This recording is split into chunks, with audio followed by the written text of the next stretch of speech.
On the night of May 29th, 1971, two teenage girls left for a graduation party and never came back. No wreckage on the road. No witnesses. No phone call home. Cheryl Miller and Pamela Jackson drove out of Vermilion, South Dakota, and disappeared so completely that it would take 42 years, a historic drought, and a local resident's sharp eye to finally bring them home. Vermilion sits in the southeastern corner of South Dakota along the Missouri River, anchored by the University of South Dakota, a town where families stay for generations and everyone's history folds into everyone else's. Cheryl and Pam were both 17 years old, close friends who worked together at Dakota Hospital. Pam was an active junior at Vermilion High School. Cheryl had recently left school but remained tightly woven into the same social world. Same friends, same Friday nights, same plans for a summer that was supposed to be theirs.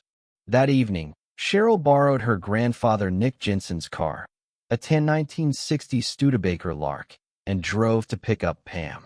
There was a graduation party being held near a gravel pit outside Elk Point, roughly 20 miles from Vermilion. It was the exact milestone gathering teenagers mark on their calendars weeks in advance, a night that feels bigger than it probably is when you're 17 and the school year is finally behind you. Cheryl picked Pam up. They drove toward Elk Point. They never arrived. When neither girl came home that night, both families were already calling before morning. The party was checked. Friends were contacted. Nobody had seen the tan Studebaker pull in. Nobody remembered seeing Cheryl or Pam at all after they left. The search that followed was thorough and immediate. Vermilion turned out fully, the way close communities do when something goes wrong with one of their own. Volunteers walked fields. Authorities made calls across the county, and the search found nothing.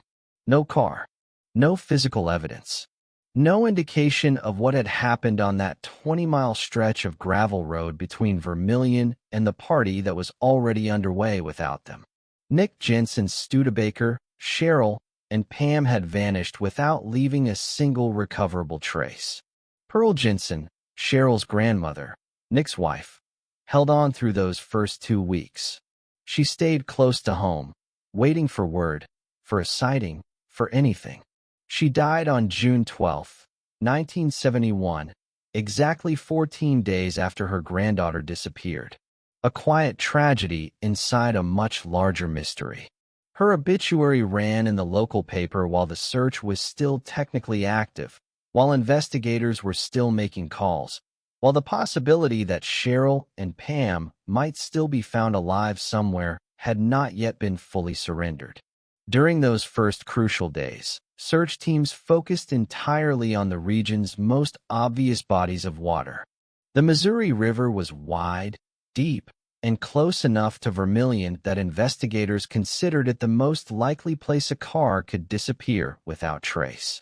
Divers were sent in. The riverbanks were walked. Search teams also focused on the gravel pits themselves, large, murky excavation pools that dotted the rural landscape around Elk Point, deep enough to swallow a vehicle and hold it. For days, those were the places that consumed the search effort.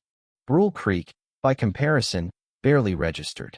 From the road, it looked like what it was on most days, a shallow, narrow ribbon of water cutting through flat farmland. Standing on the bridge and looking down, you could see the bottom in most places. Nobody standing at that bridge in the early days of June 1971 would have looked at Brule Creek and thought a car could vanish into it completely. It didn't look capable of that. So the search moved past it, toward bigger water, toward more plausible locations, and Brule Creek was largely left alone. What nobody accounted for was the rain. It had rained heavily in the days immediately following May 29th. Not a light spring shower, a sustained, soaking rain that came down hard enough to reshape the surface of rural gravel roads across Union County. Whatever tire tracks the Studebaker had left when it went off the road and into the creek bed were gone by the time the formal search fully mobilized on Monday morning. The physical evidence that might have pointed a searcher toward that specific stretch of Brule Creek. The gouged gravel, the broken vegetation at the bank's edge, the disturbance in the mud, had been erased by the weather before anyone thought to look for it. The creek swallowed the car, and the rain erased the footprints. By Monday, there was nothing to find. Investigators worked through that summer and into fall, gathering names and building a picture of who the girls had been in contact with in the hours before they left. A neighbor sharing a telephone party line reported overhearing a conversation between Pamela Jackson and a boy named David shortly before she vanished. In that conversation, the boy had been discussing taking photographs of her. The detail was unsettling on its own. What made it land harder was the wider reputation David Lukin carried in the community. He was known among people who knew him as aggressive, someone whose behavior toward girls had already made people uncomfortable. The telephone party line conversation wasn't just a lead. It was a piece of information that confirmed what some in Vermilion had already quietly suspected. Lukin was questioned. Investigators noted everything. But without physical evidence, without the car, without the girls, there was no case to build. No charges were filed. The community's suspicion hardened into rumor. The rumor calcified over decades, and Lukin's name stayed attached to this case in the way that names do when a town has nowhere else to put its unanswered questions. The case went cold. For 30 years, the families kept pushing. They called new sheriffs when old ones moved on. They contacted investigators whenever new forensic technology made the news, asking whether it could be applied to a disappearance from 1971. They refused to let the file collect dust. Most people who weren't related to Cheryl or Pam had largely moved on by the 80s, not from cruelty, but from the natural way that time works on a community's attention. The families didn't have that option. They carried the question every day because the question had nowhere else to go.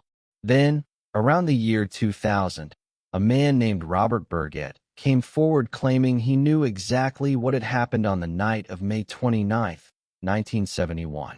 Burgett was a convicted criminal already serving prison time, and what he brought to investigators was not a simple tip. He constructed an elaborate, detailed account designed to be convincing enough to earn himself a significant reduction in his sentence. He claimed he had been present that night. He named David Lukin as the primary perpetrator. And he didn't stop there. According to Burgett's account, he, Lukin, and a third man had stopped the girls on the road, assaulted them, killed them, and then disposed of both the bodies and the Studebaker.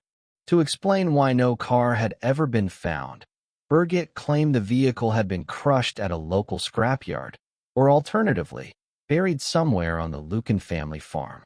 It was a story engineered to account for the absence of physical evidence, constructed to explain every gap that a defense attorney might otherwise exploit. Investigators immediately understood why Burgett had targeted Lukin specifically.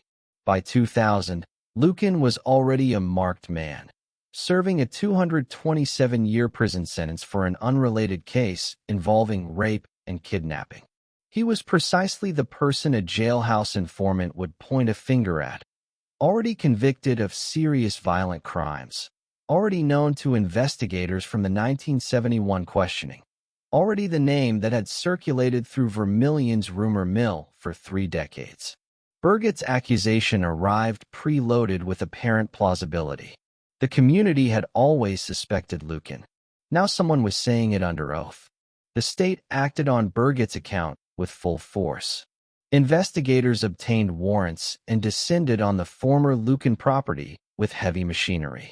Excavators tore into the land, digging deep into the soil looking for crushed car parts, fragments of the Studebaker, bone fragments, anything that would corroborate what Burgett had described. The digs became a media event. News crews set up along the property line. Reporters filed daily updates. For people who had followed this case since 1971, watching heavy equipment tear up the Lukin farm felt like the moment the truth was finally about to surface. The excavations found nothing. No car parts. No remains. No physical evidence of any kind that supported Burgett's account of what had been buried there. The searches moved to other locations Burgett named. Those also produced nothing. In 2007, prosecutors decided they had enough to move forward regardless. Burgett's formal statements, combined with the decades of circumstantial suspicion surrounding Lukin, were sufficient to secure an indictment. David Lukin was charged with 2 counts of first-degree murder in the deaths of Cheryl Miller and Pamela Jackson. For the families, after 36 years of nothing, it felt like the system had finally moved. The case collapsed within 2 years. Burgett's credibility, examined closely in the legal process, could not survive scrutiny. He was a convicted criminal whose account had produced 0 corroborating physical evidence despite an extensive and expensive excavation effort. His story of a scrapyard or a buried car had been tested against the actual ground and failed completely. Lukin's defense made these points clearly and correctly, and in 2009 the charges were dropped. Lukin was not tried. He returned to serving his existing sentence. The murder case officially dismissed. The families absorbed that outcome and kept going because there was nothing else to do. Then the summer of 2013 arrived, and South Dakota dried out. It was one of the driest summers on record across the region. Creek levels dropped. Reservoirs shrank. Brule Creek near Elk Point receded steadily through July and August, exposing stretches of creek bed that had been underwater for years.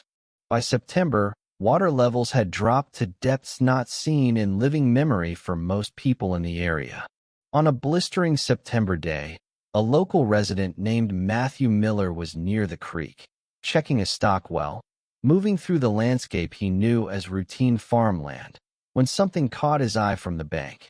A glint of rusted metal, half buried in the mud of the exposed creek bed, in water that was now barely knee-deep. He looked closer.